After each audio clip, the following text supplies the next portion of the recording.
रमेश जो कि 25 साल का है और उसकी नई नई शादी हुई है और उसकी एक खूबसूरत पत्नी है और दोनों हनीमून के लिए हिमाचल गए थे जहां उन्होंने 5 दिन बिताए और अब उनके घर लौटने का समय आ गया था और दोनों अपनी कार में बैठकर नोएडा के लिए निकल गए और रात के 10 बज रहे थे और अब वे हिमाचल की घाटी को पार ही करने वाले थे कि उनको वो सड़क बिल्कुल ही सुनसान लग रही थी और गाड़ी बहुत तेज गति से जा रही थी। तब अचानक रमेश ने अपने कार के सामने एक महिला को देखा जिसने लाल रंग की साड़ी पहनी हुई थी और वह दूर से ही हाथ हिलाकर गाड़ी रोक रही थी और उसे देखकर रमेश की पत्नी ने कार रोकने से मना कर दिया क्योंकि उसे डर था कि यह डकैती की साजिश हो सकती है। जिसके बाद वह महिला अचानक कार के सामने आ गई जिससे रमेश को कार रोकनी पड़ी। जिसके बाद वह महिला जोर जोर से दरवाजा पीटने लगी और उसके चेहरे के भाव ऐसे लग रहे थे जैसे कि वह किसी बड़ी मुसीबत में फंस गई हो। लेकिन रमेश की पत्नी ने कार का दरवाजा खोलने से इनकार कर दिया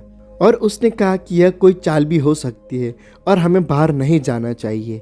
और फिर रमेश ने कहा कि अगर वह सच्ची में परेशानी में होगी तो उसे हमारी ज़रूरत होगी क्योंकि वह दिखने में अच्छे घर की लग रही है। और इतना कहते ही रमेश ने कार का दरवाज़ा खोल दिया और बाहर आ गया। और फिर महिला ने घबराहट में कहा कृपया मेरी मदद करें। और फिर रमेश बोला कि क्या हुआ।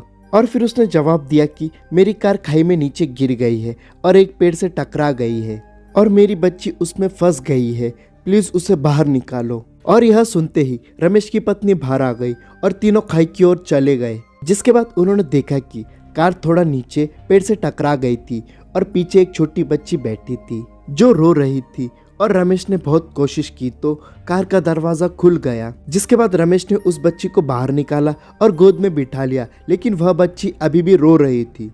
और फिर तभी रमेश की नज़र सामने वाले सीट पर गई जहां उसे लगा कि कोई बैठा है।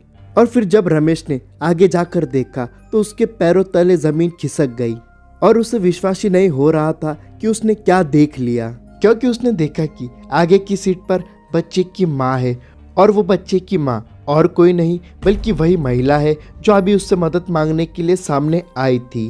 और रमेश ने देखा कि उस महिला के माथे से खून निकल रहा था और वह मर चुकी थी। जिसके बाद रमेश की पत्नी उसके पास आई और वह भी उसे देखकर हैरान हो गई।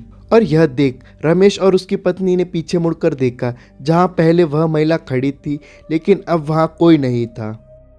और यहां तक वीडियो देख रहे हो तो वीडियो को लाइक और चैनल को सब्सक्राइब करना और स्क्रीन पर दिख रहे वीडियोस को जरूर देखो।